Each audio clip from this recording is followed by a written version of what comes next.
그렇잖아도 찍을 후보가 없다 이런 얘기가 많이 나오고 있는데 그러면 우리는 어떤가요? 이렇게 묻는 것 같습니다. 심상정, 안철수, 김동연 후보 지금 각자 후보들 지지율을 다 합하면 한 10% 안팎 정도 되지요. 이 후보들이 각자 지지율을 올리기 위해서라도 서로 합치는 것이 좋다 이런 생각을 했을 법합니다. 심상정 후보가 먼저 손을 내밀었습니다. 빠른 시일 안에 조건 없이 만나자. 양당 체제 이거 종식해야 된다.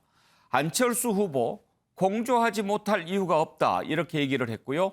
김동연 후보도 여기에 대해서 매우 긍정적인 입장을 보이고 심지어 김동연 후보를 돕고 있는 시대전환의 조정훈 대표는 구체적인 방안까지 제시했습니다. 그러면 먼저 심상정 후보의 얘기를 들어보시죠. 양당 체제 종식은 시대적 사명이고 저 심상정의 숙명입니다. 저와 정의당은 양당 체제 종식을 위한 힘을 적극적으로 모아 나가겠습니다. 대선 후보, 원내 정당, 시민사회계 그 누구라도 시대 교체와 정치 교체의 뜻을 같이 하는 분이면 적극적으로 만날 것입니다. 그 첫 번째 만남을 국민의당 안철수 후보님께 제안드립니다. 빠른 시일 내에 조건 없이 만나 양당 체제 종식을 위한 연대를 포함해 현안과 관련된 다양한 의견들이 교환되는 자리가 되기를 바랍니다. 예, 자 심상정 후보의 이 제안에 대해서 안철수 후보 못 만날 이유 없다. 사실 내가 진작부터 했던 얘기다. 안철수 후보 지난 14일에 우리 시사 스페셜에서 했던 얘기를 들어보시죠. 후보 단일화 등 이걸 우선 좀 추진할 그런 생각은 없으세요? 지금 당장 어떤 제안이 오거나 이야기가 오고 가고 있는 그런 단계는 아닙니다. 언제 기회가 되면 서로 이야기를 하면서 공통적인 그런 그 정책이 있다면 정책 공조는 할 수 있는 것이라고 생각합니다. 그래서 정책에 대한 이야기들을 해보면서 서로 공통점이 있는 것인지 아니면 생각이 전혀 다른 것인지 그걸 알 수가 있을 겁니다. 생각이 같다면 단일화 수순으로 갈 수도 있다 이런 여지는 남기신 거네요. 글쎄요. 어쨌든 힘을 합칠 여지는 있는 것이죠. 예, 그러면 김동연 후보 생각은 어떨까요? 김동연 후보를 돕고 있는 시대전환 대표 조정훈 의원의 얘기 들어보시죠. 심상정, 안철수, 김동연 후보가 갖고 있는 공통점이 없지 않거든요. 예. 그런 것들에 대해서 좀 더 적극적으로 국민 여러분들에게 홍보할 수도 있다고 생각하고요. 그러면 지금 새 후보가 뭔가 함께 해보는 것을 생각한다는 말씀인가요? 저는 새 후보가 갖고 있는 공통점, 양당 체제가 지속돼서는 안 되겠다, 이 정치를 위해서. 그거 하나만으로도 같이 만날 수 있는 가능성은 충분하다고 생각합니다. 네. 그리고 현실적으로는 이 세 분이 어떻게든지 한번 국민 여러분들의 호응에 맞춰서 단일화는 진짜 맨 마지막에 논의하고 안 해도 된다고 생각합니다. 어떻게 하면 우리 정치가 다양성이 있고 정말 제대로 된 후보 하나 국민 여러분들께 선사할 수 있을까? 한번 힘을 합쳐보자. 저는 이 정도는 충분히 해야 되고 할 수 있다고 생각합니다. 예, 자 정의당에 계신 박원석 전 의원한테 먼저 한번 물어보죠. 지금 김동연 전 부총리 쪽에서는 만나서 우리가 일단 토론도 좀 해보고 지금 대선이 너무 이상하게 가고 있는데 정책 대결하는 모습도 좀 보여주고 이런 식으로 얘기를 하면 국민들이 박수치지 않을까 이제 그런 생각을 하는 것 같더군요. 심상정 후보가 먼저 이렇게 제안한 배경은 어떻게 봐야 할까요? 일단 지금 이제 볼 것 없는 대선이다. 이런 지적들이 국민들 사이에서 많이 나와요. 찍을 사람이 없다. 근데 이제 정치 지형도 그렇고 또 언론 환경도 그렇고 어쨌든 양당 구도에만 초점이 맞춰져 있다는 거죠. 이대로 간다면 국민들의 정치 혐오는 더 커질 거고 예. 어쩌면 사상 최저 투표율로 당선되는 대통령이 나올 수도 있겠다. 이런 위기감마저 있지 않습니까? 그런 점에서 정의당과 심상정 후보는 오랫동안 이 양당 체제가 종식돼야 비로소 대한민국의 정치 변화와 정치 발전과 어떤 정치 개혁이 이루어질 수 있다라는 주장을 해왔고 예. 일관된 실천을 해왔습니다. 근데 이번에 안철수 후보, 김동연 후보 다 출마하시면서 출마의 변을 보니까 그 점에 있어서는 공통분모가 굉장히 많아요. 이 안철수 후보도 시대 교체를 예. 얘기하고 계시고 또 김동연 전 부총리도 이 정치 개혁을 정치 위해서 교체. 양당 체제 극복을 얘기하고 네. 있고 그렇다면 새 후보나 또 각 당이 결은 조금 다르고 또 이념적 거리감이나 이런 건 있지만 대한민국 정치 변화를 위해서 어떻게 보면 가장 당면한 과제라고 할 수 있는 이 양당 체제 극복을 위한 공통의 어떤 실천 과제를 도출하고 또 토론을 하고 그 과정을 통해서 국민들한테 볼 것 있는 대선을 만들어줄 수 있지 않겠느냐 그런 차원에서 심 대표가 먼저 제안을 했고 예. 오늘 실무 협의가 진행된 걸로 알고 있습니다. 국민의당의 벌써요? 그 권은희 원내대표하고 예. 정의당 배진교 원내대표가 예. 오늘 국회에서 만나는 걸로 알고 있는데 아직 김동연 제가 후보 측은 김동연 후보 측은 이제 추후에 단계적으로 일단 제안을 만나서 할 생각이고 예. 근데 뭐 만나서 어디까지 실무 예. 협의가 진척이 됐는지는 제가 못 들었습니다만 조만간 아마 양쪽 다 필요성을 크게 느끼고 있기 때문에 결과가 가시화될 걸로 봅니다. 그래요. 김두총장 이제 문제는 세 사람이 만약에 합쳐서 뭔가를 한다면 파괴력이 얼마나 될까 그게 가장 궁금한데 어떨 것 같습니까? 일단 각 당이 뭐 통합을 해서 하나의 당이 된다는 것은 힘들 것 같고요. 그거는 뭐 현실적으로 힘드는데 예. 다만 이제 후보 단일화에까지 총선을 간다면 후보가 단일화돼야 가장 파괴력이 있는데 단일화는 그 다음으로 이렇게 과제로 넘기고 우선 정책이 같은지 여부를 가지고 국민들에게 조정훈 말에 의하면 지역을 순회하면서 직접 대중을 만나서 설득하겠다 이런 걸로 보이기 때문에 실제 각 그 차이 특히 그 정치는 차이를 강조하기보다는 서로의 동지를 강조할 필요가 있지 않겠습니까? 예. 우리가 같은 공약이고 같은 입장이라면 그런 것들을 키워서 대중의 주목을 받아야 하고 대중의 주목을 받아야 이 전체적으로 합쳐서 10%를 넘어서는 그런 지지율을 가져올 거니까 그런 측면에서 한번 잘 나름의 제3지대에 모일 수 있는 사람이라면 저 세 사람이 꼭 모여야 뭔가 그림이 되지 않을까 저도 그렇게 생각합니다. 지금 합당 얘기를 하셨는데 가능성이 전혀 없다고 보십니까? 각 당의 어쨌든 정치적 이념적 지행이나 예. 포지션은 상당히 좀 차이가 있습니다. 그래서 예. 그런 점에 있어서 또 이 합당이라는 거는 총선이라든지 이런 좀 더 정치적으로 이 대통령 선거보다는 훨씬 좀 다른 어떤 계기에는 그런 이야기를 해볼 수도 있는데 예. 지금 대통령 선거는 그게 쉽지 않고 또 그것 자체가 가지고 오는 엄청난 주목도 높이겠지만 그 과정 자체가 복잡하기 때문에 쉽게 생각할 수는 없을 거라고 봅니다. 합당까지는 아니더라도 이제 후보 간의 단일화 이런 부분은 좀 추진할 수 있는 여지가 있겠지요. 최경철 의원은 3지대 공조 가능성 어떻게 보십니까? 뭐 정치는 가능성 예술이기 때문에 저는 가능성 있다고 봅니다. 왜냐하면 답답한 사람이 우물을 파게 돼 있습니다. 이분들이 우물을 탈 동기를 갖고 있고 또 굉장히 지명도 높은 후보들을 갖고 있기 때문에 이 세 개 정파가 가능성이 있다고 봅니다. 그렇지만 뭐 여러 가지 어려움은 있겠지만 또 앞서 케이스도 있지 않습니까? DJP 연대 그리고 정몽준 노무현 단일화 이런 한국 헌정사에서 전혀 맞지 않을 것 같은 사람들이 뭉친 적이 있기 때문에 이번에도 한번 뭉쳐볼 수 있는 가능성은 있으나 그러나 정의당 같은 구성원들이 과연 이 생각이 다른 정파를 과연 흡수할 수 있을지 이런 부분에서는 과연 교집합을 만들어낼 수 있을지 예. 정의당 내부에서 가장 강한 좀 반발이 일어나지 않을까 저는 이렇게 생각합니다. 예. 그런데 이제 윤기찬 부위원장 정치는 가능성의 예술이라고 합니다만 지금 새 후보의 어떤 그동안의 발언이라든지 또 여러 가지를 봤을 때 단일화를 한다고 상정했을 경우 나 아니고 다른 사람으로의 단일화는 또 얼른 생각이 잘 안 되는 후보들이기도 합니다. 뭐 가치나 색깔 이런 부분이 좀 스펙트럼이 다르죠. 그런데 저는 가능성이 좀 있다고 보는 것이 지금 보면 민주당과 국민의힘 양강 체제 하에서 그다음에 당은 또 국민의힘 쪽과 다소 합당 논의가 있을 정도로 가깝단 말이죠.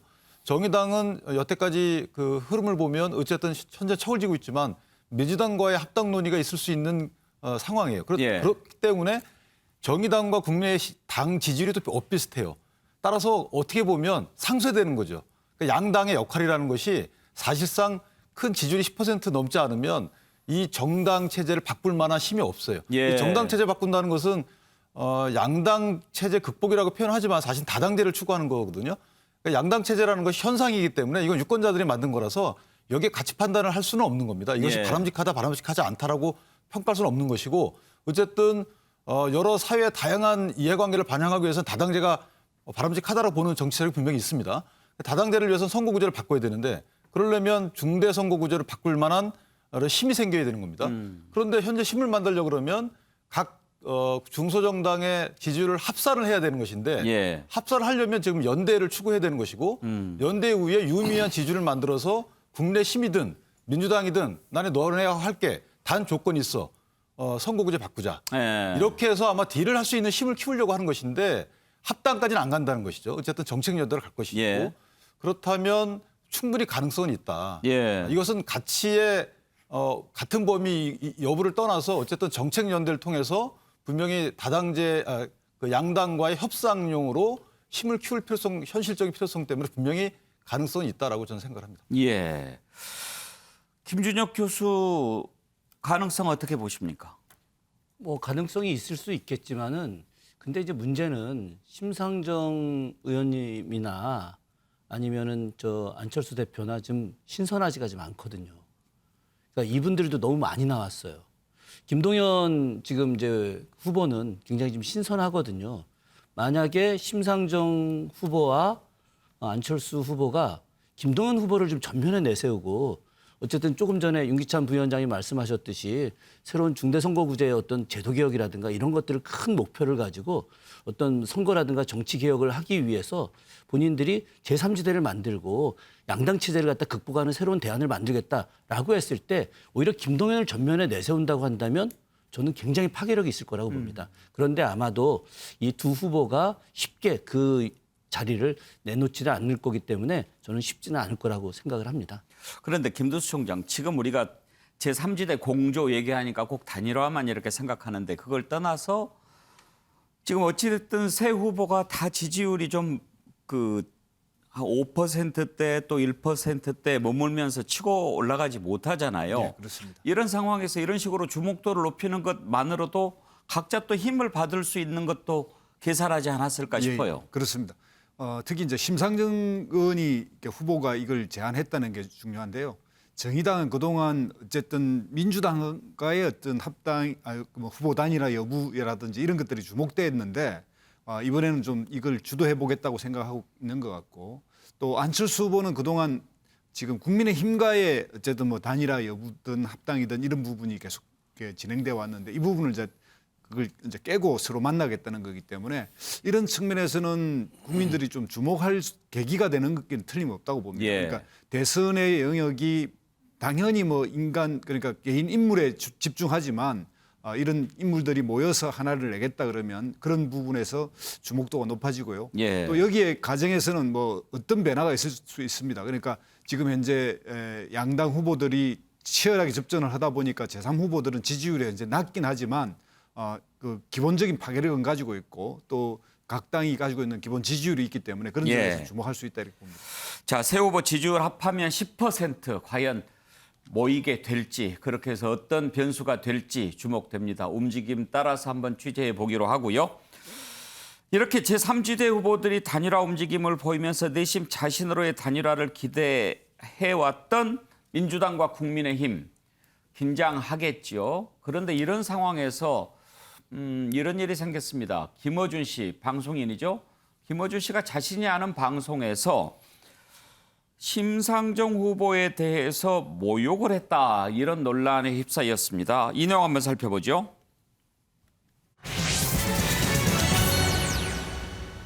김어준 씨가 자신이 하는 유튜브가 있죠. 다스베이더라고요. 거기에서 심상정 후보와 관련해서 얘기를 나눴는데 심리학자 한 분을 모시고 얘기를 하면서 이런 얘기를 했습니다. 그러니까 이제 심리학자가 한 얘기죠. 심상정 후보가 이남 이녀의 막내라서 인정받으려고 하는 욕구가 강하다. 그런데 이게 공적인 욕구로 승화가 돼야 되는데 뭐 그렇지 않은 것 같다. 뭐 이런 식으로 얘기를 했고 정의당에서 그렇게 할 수 있느냐.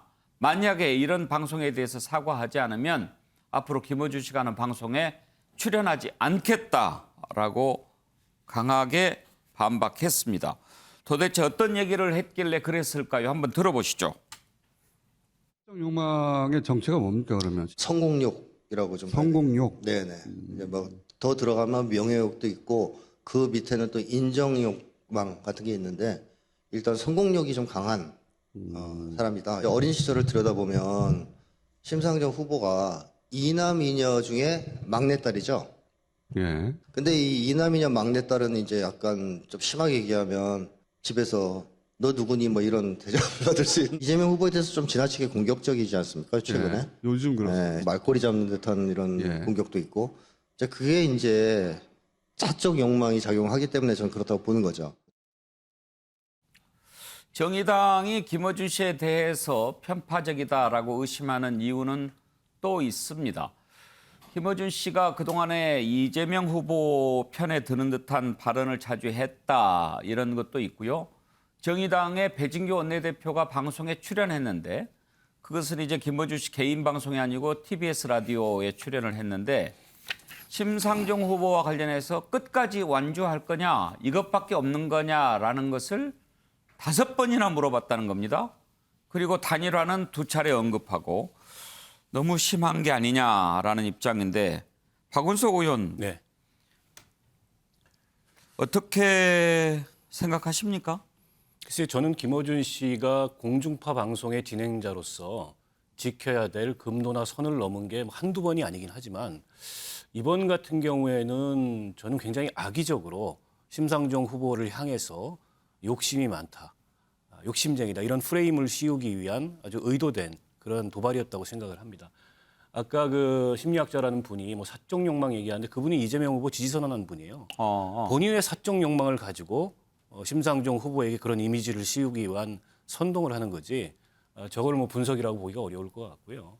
심상정 후보는 공적 인물이기 때문에 누군가에 의해서 평가나 이 뭐 코멘트의 대상이 될 수 있습니다. 하지만 그런 평가나 코멘트는 근거가 있어야 돼요. 근데 이남 이녀의 막내딸이기 때문에 인정 욕구가 강하고 출세욕이나 성공력이 강하다. 심상정 후보가 이재명 후보를 비판하는 것은 본인의 사적 욕망이다. 도대체 이게 심리 분석과 무슨 관계가 있는 얘기인지 모르겠습니다. 그래서 저희는 그 김어준 씨는 공중파를 진행할 수 있는 그런 이 진행자로서 자격을 잃었다고 보고 이번 이 문제에 대해서 제대로 사과하지 않으면 김어준 씨가 진행하는 방송에는 참여하지 않겠다. 이렇게 이제 당에서 얘기를 하고 있습니다. 그런데 지금 저 김어준 씨 뭐 사적 욕망 관련된 발언 나온 것은 보니까 김어준 씨가 공중파에서 진행하는 방송이 아니고 개인의 유튜브 뭐 다수베이던가 거기더라고요. 그리고 또 본인이 뭐 사적 욕망 얘기하는 것도 아니고 심리학자가 얘기한 건데 그래도 편파적이라고 보십니까? 당연히 편파적이고요. 본인의 개인 유튜브 방송에서 본인이 뭐라고 하든 그건 뭐 본인의 자유입니다. 그러나 김어준 씨는 동시에 이 지상파 라디오 방송의 진행자예요. 그러면 그 진행자로서 생긴 영향력을 가지고 선거에 영향을 미치려 해서는 안 된다는 거죠. 근데 그런 행위를 너무 노골적으로 하고 있습니다. 때문에 저는 김어준 씨가 더 이상 그 방송을 진행하면 안 된다고 보고요. 김어준 씨가 그 방송을 진행하는 한 정의당은 그 방송에 참여하지 않겠다라고 얘기를 하는 겁니다. 김두충 장 의견은 어떠세요? 그게 어쨌든 뭐 공적인 활동과 사적 유튜브에서 일어난 일인데요. 저는 저 방송을 끝까지 다 들었거든요. 아 그러셨어요? 예, 그동안 다스베이더를? 예예. 김태형 이 심리학자가 후보를 다 했습니다. 그러니까 이재명 후보도 했고 그다음에 이제 윤석열 후보도 했고. 시리즈로 하는 모양이죠? 이번에 이제 세 번째 제가 알기로는 세 번째 심상정 후보를 한 건데요. 주로 이제 근거는 저서라든지 그동안 발표한 글이라든지 이런 걸 모아서 했는데 뭐 심상정 후보 개인이 들으면 굉장히 이제 개인에 대한 지적이니까 좀 아프기도 하고 여러 가지 인간의 내적 그 욕망의 콤플렉스 부분을 이제 이야기하는 거니까 그 부분에 대해서 불쾌할 수도 있다고 보긴 하는데요. 그냥 공적인 그 인물에 대한 어떤 이런 평가라서 어느 정도는 좀 감수하고 듣는 게 좋겠다라고 하는 게 제 생각이고요. 다만 여기에 이제 뭐 그 TBS 방송을 진행하면서 단일화를 묻고 또 뭐 끝까지 완주 여부를 묻고 이런 거는 그 자체하고 좀 이렇게 분리해서 봤으면 좋겠는데 아무튼 이런 이 두 개가 잘 분리 안 되는 건 사실이고 정치적으로는 쟁점이 될 거라고 생각하지만 조금은 가벼운 유튜브 방송에 대해서 너무 심각하게 접근하는 것이 정의당의 오늘 현실이긴 하지만 방송을 이 보이콧할 만큼 되느냐 이 점은 좀 의문입니다. 예. 그런데 지난번에 원희룡 후보 부인이 정신과 의사신데 모 방송에 나와가지고 그것도 아마 유튜브였던 걸로 기억을 합니다. 언론사에 나와서 이재명 후보를 상대로 이 소시오패스 성향이 있다 이렇게 얘기를 했어요. 그거 가지고 굉장히 논란이 컸고 민주당은 물론이거니와 김어준 씨와 같은 민주당 외곽의 스피커들이 그걸 가지고 엄청나게 공격을 했습니다. 그 발언하고 본질적으로 뭐가 다르죠? 그때 원희룡 후보 부인을 향해서 했던 발언이 당신이 이재명 후보를 한 번이라도 만나나 봤느냐. 임상적인 진단이라도 해봤느냐. 저 김태형 씨라는 분이 심상정 후보를 한 번이라도 만나나 봤나요? 근데 어떻게 저런 얘기를 함부로 할 수가 있죠? 그리고 그 유튜브에서 다른 후보들의 심리 분석을 했다고 하는데 제가 다는 못 봤습니다. 그러면 이재명 후보를 향해서도 저런 프레임을 가지고 분석을 했나요?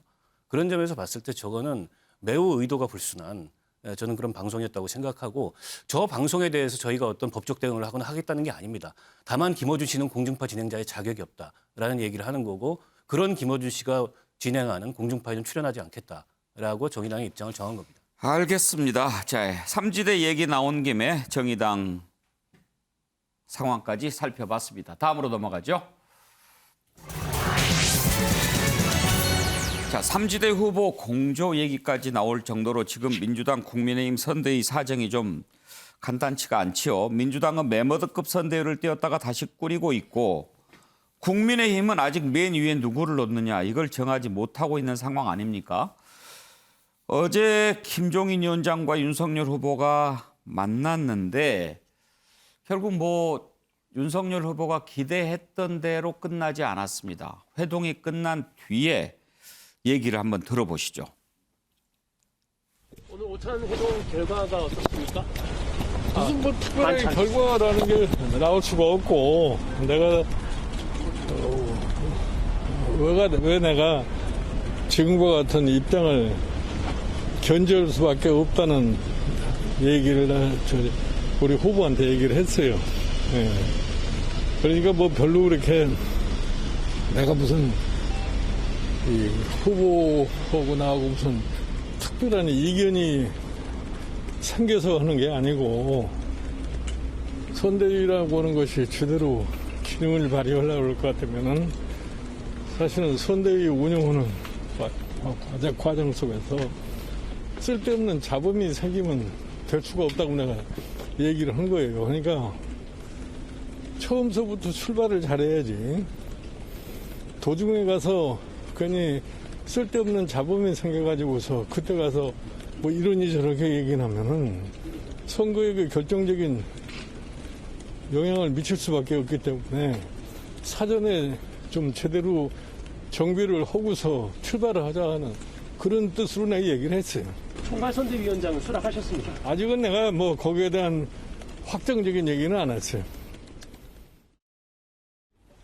뭐 제가 구체적으로 말씀드리기는 좀 그렇고 하여튼 시간이 조금 왜 시간이 더 필요하다고 하십니까? 그래서 그 사유에 대해서는 제가 공개적으로 말씀드리기 좀 어렵고 김종인 위원장님이랑 이제 추가로 보자 이렇게 좀 시간을 정해두신 게 있으세요? 그래서 뭐 따로 약속한 건 없는데 뭐 하여튼 시간이 조금 필요하시고 또 어떻게든 잘 되도록 도와는 주겠다. 그리고 총괄선대위원장직을 맡는 문제는 조금 더 시간을 좀 갖겠다. 이렇게 얘기를 하셨습니다. 아까 본인 말씀하신 예. 만찬 전에 비해서 상황이 나아졌다고 보시나요? 어떻게? 질문을 아주 이 정도 하십시다. 예, 자, 두 사람 얘기를 들어보셨는데 들으셨듯이 좋지 않게 끝났습니다. 특히 윤석열 후보가 어찌됐든 뭐 밖에서라도 도와는 주겠다라는 얘기를 하셨다. 이렇게 얘기를 했는데 오늘 김종인 위원장이 기자들에게 나는 그런 얘기 한 적이 없다. 또 이렇게까지 얘기를 했습니다. 그리고 요즘에 오고 가는 말도 좀 심상치 않습니다. 지난번에 윤석열 후보가 그 양반 얘기 나한테 물어보지 마라. 그 양반이라는 표현 쓰지 않았습니까? 김종인 위원장은 오늘 윤석열 후보가 뭐 최후 통첩 뭐 이런 얘기를 했다고 신문에 주접을 떨어놨던데 이런 표현을 했습니다. 야, 이거 뭐 주접을 떤다, 그 양반 두 분 감정이 많이 상한 것 같기도 합니다. 윤기찬 부위원장, 또 만날 일이 있을 것 같습니까? 뭐 만날 수는 있겠지만 시간이 더 필요한 특별한 이유는 저는 잘 찾지 못하겠어요.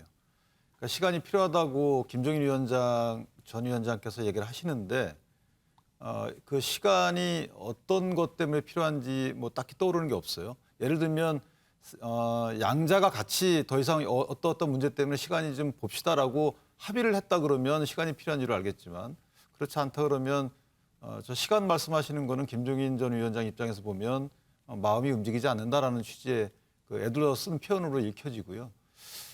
잡음이 있으면 안 되는 건 맞지만 어쨌든 이것은 선대위 그 선대위가 출범한 이후에 잡음이 있으면 더 위험하지만 그 이전에 잡음이 있는 것도 상당히 위험한 겁니다.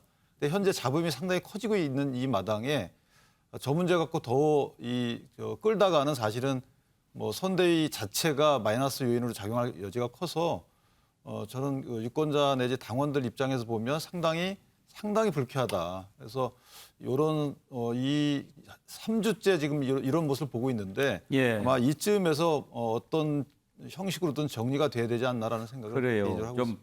피로감마저 요즘 뭐 느낀다는 분들이 많은데 최경철 의원 전망 한번 들어볼까요? 뭐 가장 큰 문제는 그거죠. 김종인 위원장이 자신이 하기 싫은 일을 하지 않는 것이 아니고 하고 싶은데 자꾸 이렇게 거리를 두면서 나 하고 싶은데 안 할 거야, 하고 싶은데 안 할 거야. 자꾸 이렇게 하니까 답답하다는 겁니다. 그럼 결국엔 총괄선대위원장은 하고 싶은데 자꾸만 조건을 내밀면서 거리를 두니까 윤 후보 입장에서는 답답해지는 거죠. 그렇다면 김종인 위원장이 나 안 할래. 이렇게 하면은 간단한데 나 할 거야 하면서 그런데 이게 좀 마음에 안 들어. 계속 이렇게 하니까 답답하다는 건데 그렇다고 해서 윤 후보 입장에서 총괄선대위원장을 맡기로 했다고 이미 상당 부분 홍보를 한 상태에서 지금 잘라내기는 너무나 민망하다는 것이죠. 그렇기 때문에 윤 후보가 자꾸 시간을 좀 갖고 이러는 것은 자신에게 돌아올 책임을 최소화하고 모든 책임을 김종인 위원장에 떠맡긴 뒤에 그렇게 김종인 위원장이 책임을 뒤집어 쓰고 이 사안을 종결짓는 것이 아마 윤 후보의 입장인 것 같은데 그러나 어쨌든 김종인 위원장이 며칠 사이에 또 마음을 바꿀 수도 있습니다. 자기가 그러면 내가 할게 이렇게 할 수도 있기 때문에 아마 냉각기가 한 2, 3일 또 길게는 한 3, 4일 정도 필요하지 않을까. 이번 주말에 좀 냉각기를 가질 것으로 보입니다. 제가 짧게 이게 사실은 이것이 김종인 전 위원장과 윤석열 후보 간의 감정 싸움은 아닙니다. 제가 볼 때는 이게 사실은 정책 기조에 관한 서로 간의 의견 대립으로 보여져요. 예를 들면 김종인 전 위원장의 경우에는 경제민주화로 대표되듯이 국가가 어느 정도 개입을 해야 된다는 입장입니다. 근데 그런 입장이 이미 보편화되어 있어요. 그에 반해서 김병준 전 위원장의 경우에는 국가 불간섭주의를 경제 어떤 모토로 삼는 분이에요. 그럼 윤석열 후보는 어떤 모토냐. 이게 이제 그 두 사람과의 누구의 정책 기조가 윤석열 후보와 일치를 하느냐 이걸 봐야 되는 건데 저는 개인적으로 보면 김병준 위원장의 정책 기조와 윤석열 후보의 개인의 창이 중요한 이 정책 기조가 어느 정도 결은 같이 한다고 보거든요. 만나자마자 의기투합했다는 거 아닙니까? 그러니까 그것이 친소 관계가 아니고 어떤 정책 기조의 바탕이 흐르는 기본적인 이런 모토가 같기 때문에 그래요. 그런데 선거의 그 기본 기조로 삼기에는 어떤 것이 더 유리하냐? 이건 선거판이 예전하고 달라졌거든요. 지금은 경제 민주화 갖고 차별화가 되지 않는 시대입니다. 이건 다 누구나 다 보편적으로 추구하는 바하고 지금 이재명 지사도 성장을 강조하고 전원적 성장 강조하지 않습니까? 따라서 어떤 정책 기조에 기초한 메시지가 나가고 공약이 발표됐을 때 국민께 소구할 수 있느냐. 여기에 대한 기본적인 시각 차이가 좀 있지 않느냐. 저는 이렇게 생각합니다. 자, 아무튼 이렇게 시간을 끌면서 이제는 더 기다릴 수 없다. 이런 생각을 윤석열 후보가 하지 않았을까 싶습니다. 오늘 본부장들 인선했습니다. 개문 발차. 그야말로 일단 문을 열어놓고 출발하고 나중에 김종인 위원장이 총괄선대위원장 오기로 하면 그때 모시는 걸로 이렇게 정리를 하지 않았나 싶어 보입니다. 얘기를 들어보죠. 오늘 그 총괄본부장 등 선대위 인선을 최고위에 부의하려고 합니다. 그리고 선거운동이 더 지체돼서는 좀 곤란하고 지금 1분 1초를 아껴가면서 우리가 이제 뛰어야 될 그런 상황이고 김종인 전 위원장에게 주말까지 출국을 했다는 보도가 나왔는데 이게 사실인지하고 그다음에 김 위원장이 이제 오늘로 끝나면 잘 된 거다 밖에서 돕는다 한 적 없다라고 말했는데 이게 우리 김종인 박사님과 관련된 얘기는 제가 더 말씀을 안 드리는 게 좋을 것 같아요. 그래서 뭐 말씀드리는 게 별로 바람직하지 않은 것 같고. 그래도 다들 궁금해하는 거라서 총괄선대위원장은 꼭 김종인 위원장이어야 한다고 생각하시는지. 그래서 제가 그 김종인 박사님과 관련되는 얘기는 우리 언론에 더 말씀 안 드리는 게 바람직하다고 제가 얘기를 했지 않습니까? 네. 김두수 총장 해석을 한번 들어보고 싶은데요. 저는 이제 저 현상이 사실은 윤석열 후보가 김종인 전 위원장을 선거에서 계속 활용해 오면서 또 거기에 정치를 같이 했던 선대 관계자들이 최고의 실력자와 최고의 그 역할을 할 수 있는 사람으로 계속 뛰어올랐기 때문에 예. 자업자득인 것 같습니다. 그러니까 이제 어쨌든 김종인의 어떤 의미에서는 덫에 빠진 건데요. 총괄 선대위원장으로 모든 권한을 주고 1인 중심으로 가야 된다라고 하는 결단을 하지 않는 한 쉬워 보이지 않는데 현재로는 윤석열 후보가 본인 중심의 선대위를 이미 구축하고 그걸 구성해 나가고 있는 과정에 있는 것 같고요. 예. 지금 뭐 이렇게 흐름으로 보면 김종인 전 위원장이 이제 마음의 결단을 돼야 한다면 김종인 위원장이 이제 들어가야 되느냐 말아야 되느냐 이런 정도로 몰아가고 있는 것 같습니다. 그러니까 실제로 이제 윤석열 후보가 그렇게 의도하고 있다라는 듯이 보도에도 나오고 또 그것이 자기의 리더십을 확보해가는 과정이고 어떤 의미에서는 좀 업무적으로는 그렇게 해서라도 윤석열 중심의 선대위를 꾸리는 것이 선거에 더 도움이다라고 해서 예. 김종인 위원장과의 관계를 저렇게 이용하고 있다는 이야기도 나오고 있거든요. 그래서 저 관계가 쉬워 보이지도 않고 선대위 발족시까지 끝까지 저거는 밀당을 할 것 같다 이렇게 생각이 듭니다. 자, 그런데요. 지금 이렇게 김종인 위원장 총괄선대위원장으로 모시는 것을 놓고 윤석열 후보가 참 어려움을 겪고 있는데 그 중간에 이준석 대표 역할이 과연 뭘까 하는 궁금증이 참 많습니다. 어떨 때는 이준석 대표가 윤석열 후보 편을 드는 것 같기도 하다가 또 다른 때는 또 그렇지 않은 것 같기도 하고 예를 들면요. 김병준 위원장을 모시는 것과 관련해서 맨 처음에 김병준 위원장 모시려면 아무래도 김종인 위원장과 좀 껄끄러운 관계가 있으니까 사과하면 어떨까 뭐 그런 얘기도 했었죠. 그랬다가 나중에는 역할을 그러면 뭐 상임선대위원장 말고 뭐 좀 다른 특임선대위원장 이런 거 하면은 어떨까 또 이런 아이디어도 냈는데 그게 윤석열 후보를 돕는 얘기인지 김종인 위원장의 뜻을 대변한 것인지 잘 모르겠다 이겁니다. 오늘은 만약에 김종인 위원장을 못 모시면 다른 분을 총괄선대위원장으로 세워도 좋다 또 이렇게 얘기를 했는데 이준석 대표 속뜻이 뭘까요? 참 궁금합니다. 먼저 얘기를 들어보죠. 저는 오히려 후보에게도 만약 김종인 위원장을 모시지 못하는 상황이면은 그 김병준 위원장을 포함해서 다른 인사를 총괄선대위원장으로 세워도 좋다. 예. 다만 이제 개선은 명확하게 세워야 되는 것이 아니냐라는 제 의사를 전달한 적이 있습니다. 당장 뭐 후보와 상의를 해봐야겠지만은 만약에 이제 그 총괄선대위원장 없이 이제 선대위가 출범하게 되면은 저와 김병준 위원장도 사실 공동 상임선대위원장이 되는 거 아니겠습니까? 그렇기 때문에 저는 그러면은 김병준 위원장에게 상당한 부분의 영역을 만들어주고 좀 주도권을 발휘하도록 조정을 할 겁니다, 제가. 궁금한 게요. 윤기찬 부위원장. 그 조정을 대표가 할 수 있습니까? 대표가 뭐 그 조언을 한 걸로 저는 받아들이고. 근데 지금 말을 들어보면 제가 할 겁니다. 그런단 말이에요. 그러니까 저도 열심히 잘할 수 있습니다. 뭐 이런 취지로 그렇게 좋게만 해석하려고 하는데 어떻게 보면 저런 표현에서 지금 여러 가지 문제가 파생되는 게 아닌가 그런 생각이 좀 있지 않습니까? 저는 당대표로서 저거는 이제 후보와의 관계보다는 당원들에 대한 메시지라고 저는 이해를 했습니다. 그러니까 예를 들어서 지금 이렇게 불협화음이 나고 있는데 사실 이준석 대표의 언행에 대해서 어떤 입장이냐라고 좀 의혹의 눈치를 보는 시선이 없지 않아 있었어요. 그러니까 이것도 김종인 위원장의 편에 서서 어떻게 보면 갈등을 방관하고 있는 게 아닌가라는 그런 의혹의 시선을 불식시키고자 하는 것이고요. 예를 들면 이렇게 계속 갈 수 없기 때문에 일단 선대위를 띄웠는데 그럼 총괄선대위원장을 계속 놓고 갈 것이냐. 여기에 대해서는 이런 안도 있다라고 당원들한테 당의 입장은 이렇다라고 설명하는 자리가 아니었나 저는 그렇게 이해를 하고 있습니다. 예. 그리고 한 가지 더 궁금한 게요. 방금 전에 지금 선대본부장 그 명단이 쭉 나오지 않았습니까? 거기에 보면은 이준석 대표도 무슨 본부장을 맡았던데 홍보인가요? 미디어. 홍보 미디어 본부장.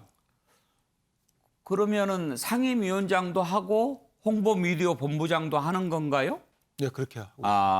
그러니까 이준석 대표가 IT에 강하고 현재 예. 소위 말하는 비단 주머니라고 일컬어지는 여러 가지 선거 전략과 관련돼서 아마 홍보 미디어와 관련된 것들이 있는 것으로 저는 알고 있습니다. 그것과 관련된 특화돼서 전문성을 살려달라라고 취재해서 이렇게 한 것으로 보이고요. 여기 보시면 조직, 홍보, 당무 지원, 직능 총괄 이게 다 기능적인 측면입니다. 그리고 이제 하나 정책 총괄 원희룡 전 지사의 경우에만 이제 정책적인 측면에서 특화돼 있어서 일설에 의하면 너무 좀 다선의원들 위주로 배치가 돼 있다라고 하는데 예. 기능적 측면이기 때문에 기능의 효율성을 무시할 수 없는 그런 상황이었기 때문에 이런 인선이 이루어졌다. 그렇군요. 궁금해서 물어봤는데요. 자, 다시 돌아가서 지금 김종인 위원장과 이준석 대표, 윤석열 후보 그 관계가 좀 묘합니다. 그리고 어디에선가 자꾸 문제가 좀 생기고 그 문제가 또 이쪽으로 옮겨가고 그렇게 되는데 이준석 대표는 그동안의 윤석열 후보와 김종인 위원장과의 갈등 관계에서 주로 김종인 위원장을 두둔하는 발언을 많이 했습니다. 가끔 윤석열 후보가 이준석 대표 패싱하는 일이 있는데 바로 그런 것 때문이 아닌가 싶기도 하고요.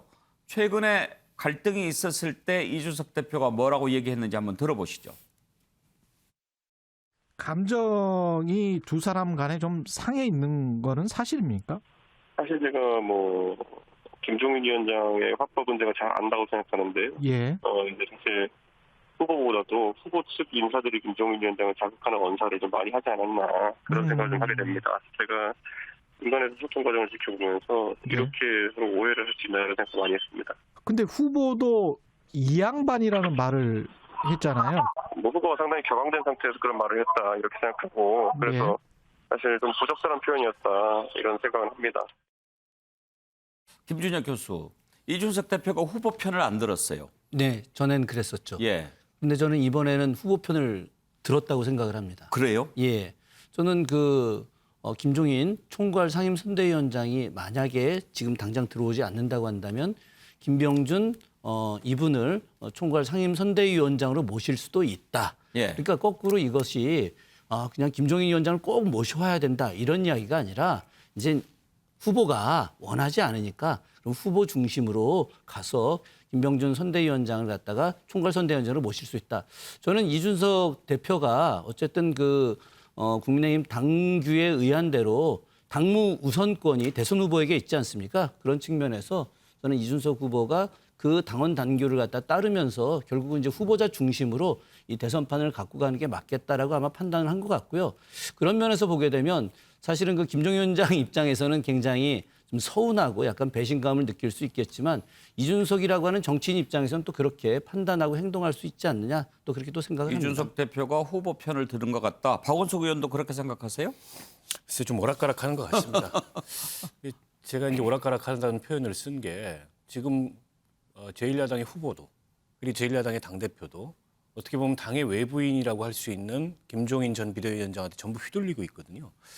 저는 이게 정당 정치 관점에서 보면 굉장히 우스운 소동국을 보고 있는 것 같아요. 게다가 저당의 선거를 지휘할 이른바 사령탑 삼김이라고 하는 이분들이 전부 다 민주당에서 과거 역할을 하셨던 그런 분들을 데려왔습니다. 그렇게 되면 제가 지난 시간에도 말씀을 드렸지만 도대체 국민의힘은 수권을 하겠다는 정당인데 그 수권 능력의 실체가 뭔가 이런 면에서 저는 아무리 선거가 이 승패를 위해서 뭐라도 하는 그런 장이고 그리고 기능적으로 그런 사람들을 활용할 수도 있다지만 이건 어떻게 보면 정당 체제나 정당 정치 자체에 대한 좀 기만이고 유린 아닌가 이런 생각이 들고 민주당도 비슷해요. 또 일각에서는 지금 김종인 위원장 목각에 바짓가랑이를 붙잡는 게 민주당이라고 얘기를 하지 않습니까? 그리고 민주당에서 우리가 영입하자 이런 얘기가 나온다는 보도들도 있고 이런 거 보면 참 이 대한민국 정당 정치가 뭔가 이런 생각이 듭니다. 자, 그런데 여기서 한 가지 좀 더 짚어보겠습니다. 방금 전에 봤던 선대위 본부장 명단 한번 보여주시겠습니까? 네, 오늘 발표한 선대위 명단입니다. 주호영, 원희룡, 권성동, 김성태, 권영세. 자, 우리가 익숙한 그런 이름들이죠. 자, 이런 분들로 본부장단을 구성을 했습니다. 윤석열 후보가. 그래서 당 내에 젊은 대변인이 있죠. 임승호 대변인이라고 이준석 대표가 대표된 이후에 토론 배틀 해가지고 이렇게 뽑힌 그 대변인이에요. 그런데 이걸 보면서 이 명단이 도대체 어떤 신선함과 감동을 주고 있냐. 몇 개월 전만 해도 활력이 넘치던 신선한 엔진이 꺼져가는 느낌이 든다. 이렇게 얘기를 했습니다. 자, 김두수 총장, 그래서 말이죠. 그런 생각도 드는 것 같아요. 이준석 대표가 윤석열 후보에 대해서 좀 아쉬워하는 부분이 지금 자꾸 이렇게 좀 삐걱대잖아요. 예. 이준석 대표가 정말 아무것도 없이 대표가 됐어요. 그래서 토론 배틀로 대변인도 뽑고 뭐 또 여러 가지 새로운 것을 막 하면서 당을 자기 딴에는 정말 새롭게 바꿔보려고 했는데 이제 대선 후보가 됐고 대선 후보가 당 우선권을 가지니까 중심이 됐는데 그 윤석열 후보가 생각하는 방향과 자신이 생각하는 방향이 다른 거죠. 여기서 이제 자꾸 이준석 대표가 김종인 위원장을 통해서 자신의 뜻을 좀 관철해 보려고 하는데 윤석열 후보가 만만치 않고 이런 삼각관계가 지금 꼬여 있는 상황의 본질에 가까운 게 아닌가? 예, 저도 그렇게 생각하는데요. 이준석 당대표는 김종인 위원장을 총괄로 앉히면 그 갭만큼 본인의 역할이 크다고 봤을 것 같습니다. 그래서 이준석 대표 본인은 또 청년을 챙기고 홍보나 미디어 부분에서 이 다음 선거 다음을 또 생각하는 그런 걸 준비하고 있다는 느낌도 들고요. 그래서 그런데 윤석열 이 후보 입장에서의 선대위는 지금 민주당이 걸어왔던 것처럼 이제 비대하고 또 다선 위주의 뭐 좀 융통성이 떨어질 수 있는 사람들 위주로 이렇게 짜고 있고 이래서 이 문제에 윤석열 후보 측이 가지고 있는 생각하고 이준석 당대표가 가지고 있는 생각이 다르다. 이게 좀 확인되고 있고요. 오늘 본부장 중에서 김성태 전 의원은 또 KT 자녀의 딸의 그 KT 부정 입사 이런 문제로 지금 재판을 받고 있는 분인데 오늘날 청년들이 공정에 대한 문제, 이 상식에 대한 문제에 분노하고 있는데 이런 분을 또 뭐 본부장으로 이렇게 해서 앉히는 건 보면 그만큼 감각이 없다는 생각도 들고 좀 총체적으로 지금 현재 윤석열 선대위는 뭔가의 문제에 빠지지 않았나 이런 생각이 듭니다. 윤기찬 부위원장한테 오늘 선대위 본부장 인사 평가해달라고 그러면 좀 곤란하겠죠? 아니 그렇지 않습니다. 어떻게 평가하세요? 저는 아까 말씀드린 대로 선대위가 상징적으로 예를 들어서 어떤 뭐 2030 세대나 기타 여러 가지 뭐 상징성 갖는 분들을 모실 수도 있죠. 근데 선대위라는 것은 기능이 국민께 어떤 예를 들면 뭐 조직을 관리한다든가 직능단체를 관리한다든가 이런 기능적인 측면도 있는 것이거든요. 지금 오늘 본부장들 보면 아까 말씀드린 대로 지금 직능단체를 이끄는 그분은 중앙위원회 의장입니다. 그래서 원래 당의 중앙위원회 의장이 직능단체를 총괄하고 있거든요. 그래서 그대로 올라가서 맡은 거고 조직 총괄도 마찬가지로 조혜영 의원이 당대표 출마했다시피 어떤 조직 관리에 능한 입장이에요, 현재. 그래서 각자의 역할을 최대한 발휘하도록 배치를 한 것이고 이후부터 발표되는 것들은 이제 걱정해 주시는 바대로 여러 가지 국민께 상징적인 인물들도 많이 또 모실 걸로 예상이 되고 있고요. 그렇게 추진하는 것으로 이렇게 알고 있습니다. 예. 자, 그러면 국민의힘 앞으로 또 어떻게 될까 하는 부분 마치면서 김종인 위원장이 과연 최종적인 선택을 어떻게 할까 하는 부분 한번 생각해 보겠습니다. 이번에는 다를 거다. 그렇게 보는 시각도 있지만 그동안 쭉 봤을 때 김종인 위원장 주로 벼랑 끝 전술을 구사해 왔다. 그러니까 최대한 마지막까지 압박을 하면서 결국은 합류했으니까 이번에도 결국은 합류하게 될 거다. 이렇게 두 가지 시각이 있는데 글쎄요. 이번에도 그럴까요? 이 내용 잠깐 한번 짚어보죠. 지금까지 여러 차례 김종인 위원장 그런 모습을 보였습니다. 자, 2012년 박근혜 전 대통령 후보 선대위 때도 경제민주화로 뭐 이렇게 좀 갈등을 겪고 그랬다가 나중에 복귀하고 그랬지만 또 대선이 끝난 뒤에는 결별했습니다. 2016년 총선 때는 문재인 대표가 집 앞에까지 가서 한참 기다리다가 찾아가서 결국은 설득했고 그래서 비대위원장을 맡았는데 나중에 공천 2번, 14번 이런저런 얘기 나오다가 또 갈랐었습니다. 이번에는 윤석열 후보하고 이렇게 지금 갈등을 겪고 있는데 한번 돌아볼까요? 아니, 그러니까 반드시 내 논리대로 가야 한다는 건 아니에요. 그러나 박근혜 위원장이 지금서부터 해야 할 일이 있다고 나는 생각을 해요. 거기에 대해서 아마 주변의 사람들은 또 다른 생각을 가질 수 있고 본인도 과거의 관습에 젖어서 상당히 본인 스스로의 변화를 안 하려고 할 수도 있다 이거예요. 근데 그거를 안 할 것 같으면은 내가 보기에는 좀 선거하기 굉장히 어렵지 않겠냐는 생각을 해요. 어쨌든 김종인 대표께서 계속 역할을 맡으셔야 한다고 봅니다. 제가 한 만나 뵙고 김종인 대표께서 마음이 많이 상하신 점이 있다면 그것도 풀어드리기도 하고 저는 김종인 대표가 우리 당에 꼭 필요하다고 생각합니다. 계속 역할을 해 주셔야 한다고 생각하고요. 혹시 이번 사태 때문에 많이 이렇게 서운하셔서 좀 다른 생각을 하고 계시다면 제가 좀 잘 말씀드려서 이렇게 잘 결정할 수 있도록 그렇게 말씀을 잘 드려보겠습니다. 예. 네, 김종인 대표 쪽에서 요청이 좀 있었나요? 이런 방문이나 면담에 대한 김종인 대표 측의 요청이 있었습니까? 없었습니다. 끝까지 조금 당을 책임지고 이끌면서 우리 당 간판으로 이번 선거를 좀 이끌어 주셔서 야권의 총선 승리를 만들어 주십시오라고 부탁 말씀을 드렸습니다. 내 소회를 다 얘기를 하고 그러고서 오늘 회의 마치려고 그러니까 내 스스로의 명예를 지키기 위해서 산 사람인데 그런 식으로 나를 그렇게 아주 욕보게 하는 그런 거는 내가 절대로 용납을 할 수가 없어요. 자, 토론도 안 하겠다. 아니, 토론도 할 수 없는 사람이 가서 시장 노릇은 어떻게 할 거예요? 이렇게 하면 나한테 유리하지 않나 하는 이런 사고방식을 가지고서 인문이니까 그러는 거지. 이건 내가 어디 보면 어떻게 보면은 지금 때를 쓰는 것 같은 그런 인상을 주고 있어요. 그리고 외람된 질문이지만 안철수 캠프 쪽에서 이제 사모님 관련해서 열심히 공세를 그 사람은 내가 보기엔 좀 정신이 좀 이상한 사람 같아. 예, 박근혜, 문재인, 안철수 다 한때는 상당히 좀 가까웠던 사이였습니다. 그렇지만 지금은 매우 거리가 멀어졌죠.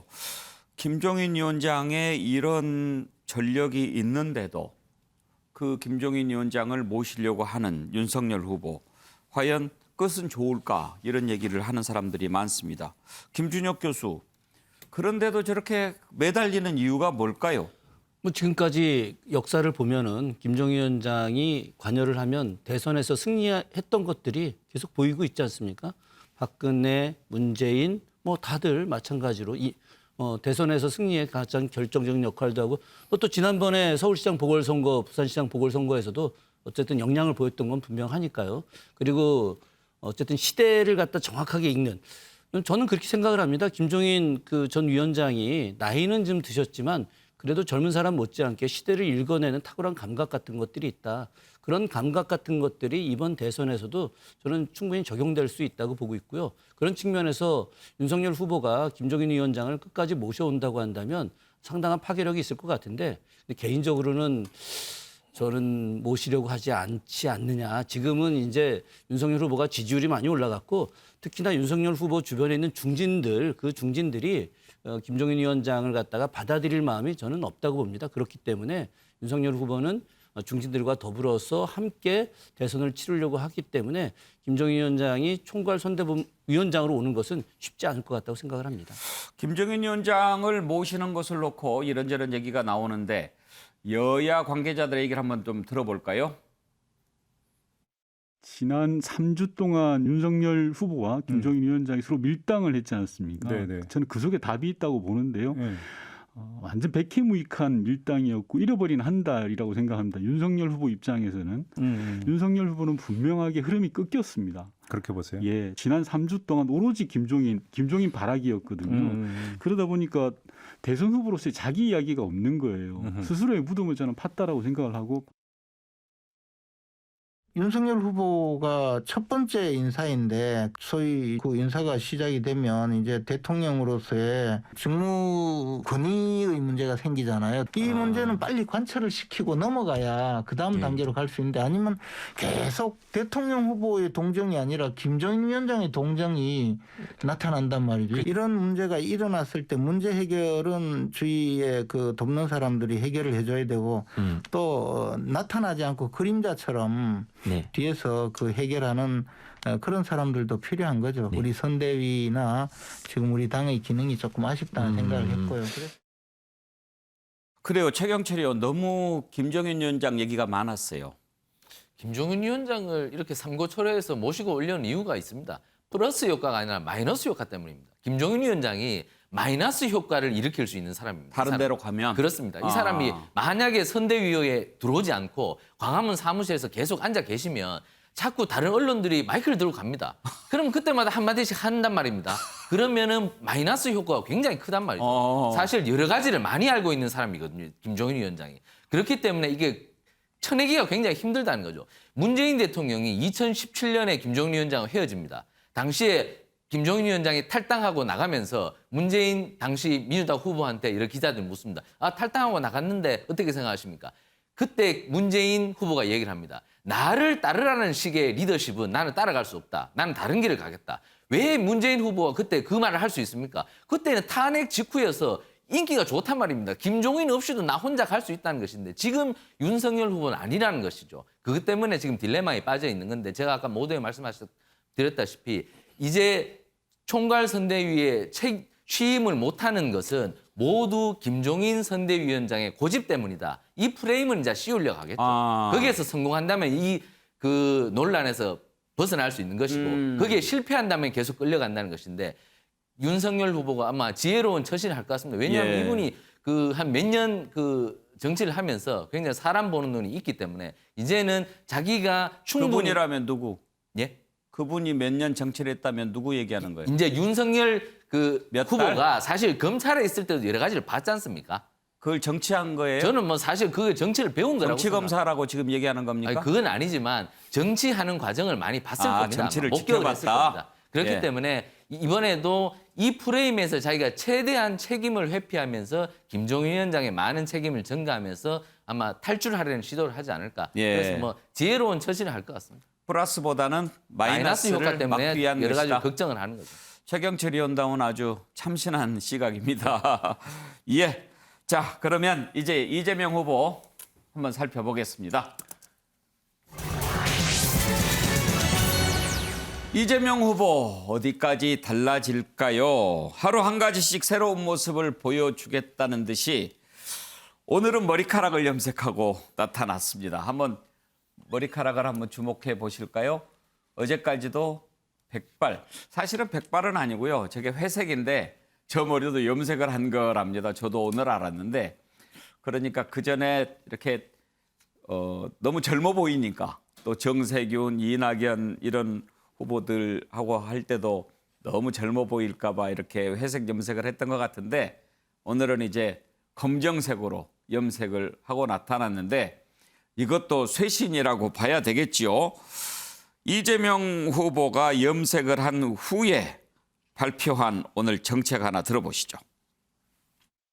다만 우리나라의 경우는 주택이 주거 수단이기보다는 주거 수단을 넘어서서 투기, 투자 수단으로 변질됐기 때문에 문제가 많이 심각해진 상태입니다. 해결 방법은 이미 우리가 다 알고 있습니다. 첫째는 공급을 많이 늘리면 되죠. 두 번째는 꼭 필요한 경우 외에는 굳이 집을 가질 필요가 없게 만드는 것이죠. 수요를 억제하기 위해서는 주거용 외의 주택을 소유하는 것이 이익이 아니라 손실이 되거나 최소한 이익이 되지 않게 세제, 금융, 제도 등을 보완하면 됩니다. 김준혁 교수, 머리 염색하니까 어떻게 보입니까? 뭐 신선하고 좋아 보입니다. 아, 그래요? 예. 근데 뭐 아마도- 해도 좋아 보이죠? 김준혁 교수는. 그건 아니고요. 예. 예, 저는 뭐 그 은발이 사실은 개인적으로 더 마음에 듭니다. 오. 예, 개인적으로는 더 마음에 드는데요. 그 아마도 이제 저렇게 그 검은 머리를 한 것은 2030 세대에 대해서 더 친밀감을 표하려고 하는 것 같다는 느낌이 드는데 예. 저는 좀 의도가 좀 있다고 봅니다. 일단 기본적으로 이제 그 신선감에 대한 표현 같은 경우 지난번에 이제 은발 같은 경우는 이제 경선 때 주로 했던 헤어스타일이었는데요. 그때는 뭐 그 이낙연 후보라든가 아니면은 정세균 후보 이런 그 정말 그 경륜이 있는 분들과 경쟁해서 자기도 뒤지지 않는다. 뭐 이런 예. 모습을 이제 보여주려고 했던 것 같고요. 지금 이제 윤석열 후보하고 이제 경쟁을 해야 되는데 윤석열 후보보다 훨씬 더 젊고 또 강한 추진력이 있는 사람이다. 이런 걸 좀 보여주기 위해서 예. 의도적으로 저렇게 검은색의 헤어스타일을 좀 한 것 같고요. 저는 아마도 헤어스타일이 향후에 몇 번의 좀 변화가 더 있을 것 같다. 그런 생각을 하고요. 아마도 조만간에 또 보라 색깔로도 염색이 되지 않을까 하는 그런 생각도 좀 해봅니다. 보라 색깔. 너무 또 자주 바꾸는 것도 곤란하지요. 박원석 의원 사실 이 헤어스타일에 따라서 사람 달라 보여요. 오늘 헤어스타일이 다른 데하고 약간 달라지셨는데요. 네. 그렇죠? 예. 오늘은 왜 그 컨셉으로 나오신 거예요? 아니 좀 서두르다 보니까 드라이를 못했습니다. 더 젊어 보이긴 해요. 예. 이렇게 그 정돈된 것보다 더 젊어 보이고. 그러니까 아마 대선 후보들이 이미지가 굉장히 중요하지 않습니까? 그리고 그 이미지라는 거는 한번 만들기도 어렵지만 바꾸기도 굉장히 어려워요. 근데 이제 이재명 후보 같은 경우에 최근에 지지율 위기를 여러 측면에서 맞고 있고 또 선대위도 애초에 선대위를 구성했다가 이제 슬림화하고 또 당도 뭔가 좀 신속하고 기동성 있게 바꾸는 과정에 있는데 뭐 그런 것들을 종합해서 좀 새로운 이미지 메이킹을 하기 위해서 예. 염색을 한 것 같은데요. 근데 이제 뭐 젊은 세대에게 어필하기 위해서 염색을 한 거라면 그거는 그렇게 효과적이지 않을 것 같아요. 요즘 젊은 세대들이 단지 예. 외양이 어떻느냐 이걸 물론 이제 거기에 반응하는 젊은 세대도 있지만 그렇게 따지면 홍준표 후보가 어떻게 그렇게 2030들한테 인기가 있었겠습니까? 그러니까 그게 아니고 오히려 2030들한테 진실하게 다가갈 수 있는 그런 예. 콘텐츠와 뭐 그런 자세, 그런 태도 이런 것들이 더 중요하지 않을까 싶고요. 최근에 이제 이재명 후보가 여러모로 2030 지지를 많이 의식하고 있는데 아직까지는 그걸 반전시킬 만한 뚜렷한 실마리를 찾지는 못한 것 같아요. 윤기찬 후보 보시기에는 염색한 거 어떻습니까? 저는 보기엔 좋아요. 그런데 저 색깔의 그 헤어스타일이 사실은 저돌적인 이재명을 상징했던 것이거든요. 그래서 저는 어떤 선거 전략을 세우셨는지 모르겠지만 230 세대는 오히려 안정을 추구한다고 저는 개인적으로 생각을 합니다. 지난 정부 시절에 급격한 부동산 값 급등, 모든 사회개혁이 급격하게 이루어졌거든요. 그러니까 본인들이 뭔가 개혁을 통해서 본인의 기득권이 타파된다 이렇게 보는 시각이 아니고 뭔가 안정을 통해서 기득권이 타파된다 이렇게 보는 시각이 강하다고 저는 생각을 해요. 그래서 이재명 후보가 이전에 금발로 좀 바꾼 것은 잘했다라고 봤는데 금발? 예, 갑자기 예. 또 이렇게 흑발로 바꾸시니까 뭔가 이것은 좀 역행하는 게 아닌가 저는 예. 개인적으로 오히려 안정적인 이재명을 그것이 더 2030께 소구하는 그런 측면으로 작용하지 않을까라는 생각을 해서 왜 저렇게 하셨지라고 저는 의아하게 생각하고 있습니다. 오늘 윤기찬 부위원장 얘기를 들었으면 내일 또 다시 염색을 또. 자, 그리고요. 이제 이것도 새로운 모습인데 요즘에 이재명 후보가 하는 가장 많이 하는 일 바로 반성, 사과, 사죄 이런 겁니다. 거의 사죄 릴레이라고 할 정도로요. 이렇게 회의하다가 나와서 무릎을 꿇고 큰 절도 올리면서 사죄를 할 정도였는데 국민의 기대에 못 미쳐서 실망을 드려서 죄송하다. 새로운 출발 성찰과 반성에서 시작하겠다. 국민 아픔을 헤아리지 못한 점 사과한다. 오늘은요. 그전에 이재명 후보가 변호사 시절에 조카가 데이트 폭력 관련돼서 이렇게 사람을 해쳤는데 그와 관련해서 변호를 맡은 적이 있었답니다. 자기가 일가에서 유일해서 그 변론을 맡을 수밖에 없었는데 그거 정말 잘못된 것 같다. 그 피해자와 유족들의 상처 아물지 않을 것이다. 그렇게 해서 사과 또 사죄를 했는데 김두수 총장 반성하고 사죄하고 이런 모습 보이는 것 좋겠죠. 네. 아까 그 국민의힘 후보 저 변호 누구죠? 대변인 젊은 대변인 예. 임 대변인도 예. 그런 글을 올렸더군요. 예. 이재명 후보 저렇게 사과하는 거 다 쇼 안다. 근데 그 쇼를 보는 것이 두렵다. 우리도 뭐 쇼라도 해야 되는데 우리는 그냥 보고만 있지 않느냐 이런 걱정을 하던데 저 사죄하는 거 어떻게 보세요? 제 주변에서 그런 이야기 합니다. 그러니까 보수적인 정치인은 정말 이게 빠지면 무릎 꿇고 사죄하고 눈물 흘리고 그러는데 민주당 당신들은 다 잘했다 그러고 정당하다고만 주장하지 않느냐. 국민들이 보수 정치인들이 그렇게 무릎 꿇고 절하는 게 다 쇼인 줄 아는데도 국민들이 그걸 바란다. 그 사람들은 진정으로 그렇게 하려고 하는 노력을 인정해 주는 거다. 이런 이야기를 많이 듣습니다. 근데 반면에 이제 민주당은 지금 현재 좀 크고 비대하고 거대하고 또 현재 집권당이고 여당이기 때문에 예. 이런 부분에 있어서 뭔가를 책임져야 된다는 생각 때문에 그걸 인정하기 어려운데 이재명 후보는 그 부분을 처음부터 인정하고 국민들이 그래 당신들 속마음 사과 진솔한 부분을 인정할 때까지 하겠다는 거고 그거에 대해서 국민들이 마음을 열면 거기서부터 시작하겠다. 예. 과거에 대한 변명이라 보기보다는 지금부터 새로운 출발로서의 이 지점에서 시작하겠다. 이런 자세를 보여준다고 생각하고요.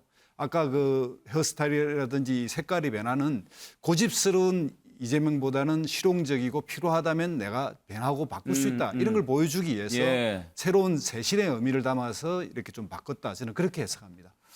그런데요, 윤기찬 변호사.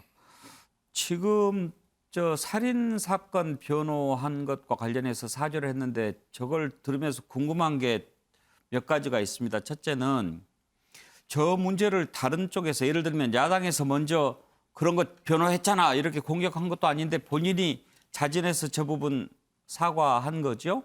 또 하나는 변호사면 어떤 사건이든지 다 이렇게 맞고 그럴 수 있는 게 아닌가요? 그걸 나중에 이렇게 잘못했다고 사과도 하고 그래야 되나요?